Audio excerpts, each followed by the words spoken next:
We're all taught that saying I'm sorry is the right thing to do. It's supposed to fix things. But what if I told you that sometimes it's the absolute worst thing you can do? We're going to dig into a philosophical argument that says that simple apology could actually be a really dangerous trap. Think about it. You've been there, right? An argument starts to get tense, the pressure builds, and you just want it all to stop. That gut reaction is to just say you're sorry to make it go away. But is that really the right move? I mean, it's drilled into us from when we're kids. Apologizing is what good, mature people do. But the lecture we're pulling from today makes a really powerful point that an apology made just to keep the peace, well, it isn't a solution. It's a trap you're setting for yourself.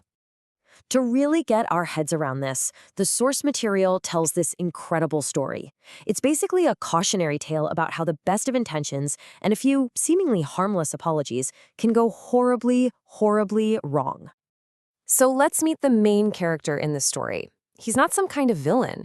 Actually, he's described as a really gentle guy who just can't stand conflict. His number one goal in any disagreement is just make it stop. Restore the peace as fast as possible. This was his whole mindset. You see, he wasn't trying to win or prove he was right.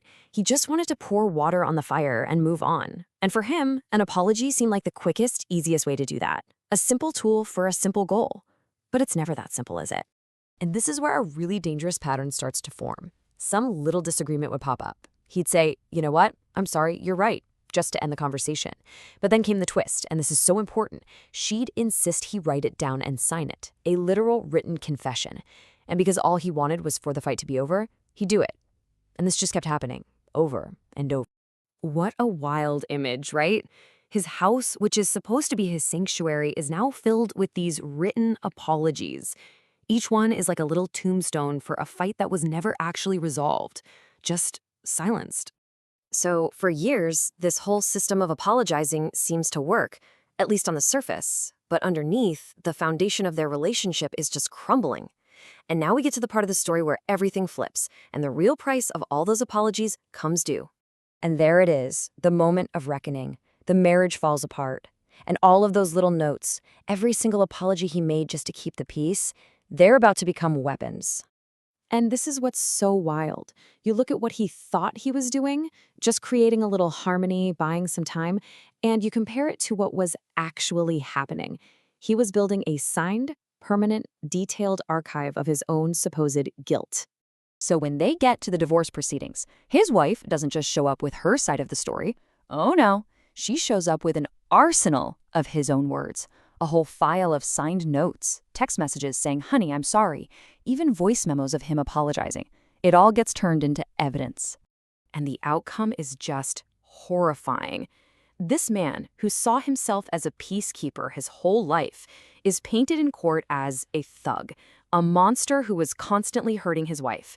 His own apologies, now totally stripped of their original context, were used to build a story where he was the bad guy, and he had no way to defend himself. So, look, this story is intense, but the point isn't just about a messy divorce. It's a perfect illustration of a much deeper philosophical idea about truth, about weakness, and about consequences. So let's unpack that. The source actually gives this a name. It's called the wrong apology. It's not an apology that comes from a place of real regret. It's a strategic move. It's a tactic you use to manage someone's emotions or to get yourself out of a tense situation. And at its heart, it's called an untrue act. So why is this so dangerous? Well, let's connect it back to the story. First, by always apologizing, the husband was basically telling his wife, yep, your version of reality is correct, which just made her feel more justified. Second, it came across as a weakness she could exploit, which she did by demanding the written notes. Third, and this is the obvious one, it created a false history of his guilt. And finally, all those small, untrue acts added up to one giant, life-changing penalty in the divorce. And this is really the core of the warning. The idea is that you can't get away with being untrue, not forever. That dishonest apology, no matter how small or well-intentioned you think it is like a boomerang. You throw it hoping the problem will fly away, but eventually it's going to come flying right back at you. Okay, so if just saying sorry all the time is a trap, what's the alternative?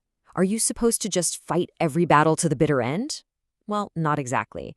The lecture suggests a totally different path, a more thoughtful one. And here is the key shift in thinking.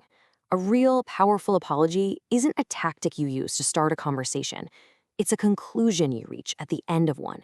It can only happen after you've taken the time to really think and you genuinely understand what you did wrong. It has to be a true act. So the advice is this. Instead of that quick, empty, "I'm sorry," try saying something like, "You've given me a lot to think about. I need some time." Instead of just trying to smooth things over, create the space you need to actually solve the real problem. The goal isn't to silence the conflict, it's to resolve it. And that really leaves us with a pretty powerful question to take away. The next time you find yourself in a tough spot and you're about to say you're sorry, just ask yourself, is this apology a bridge to real understanding, or is it a surrender, a white flag that you might really, really regret waving down the road?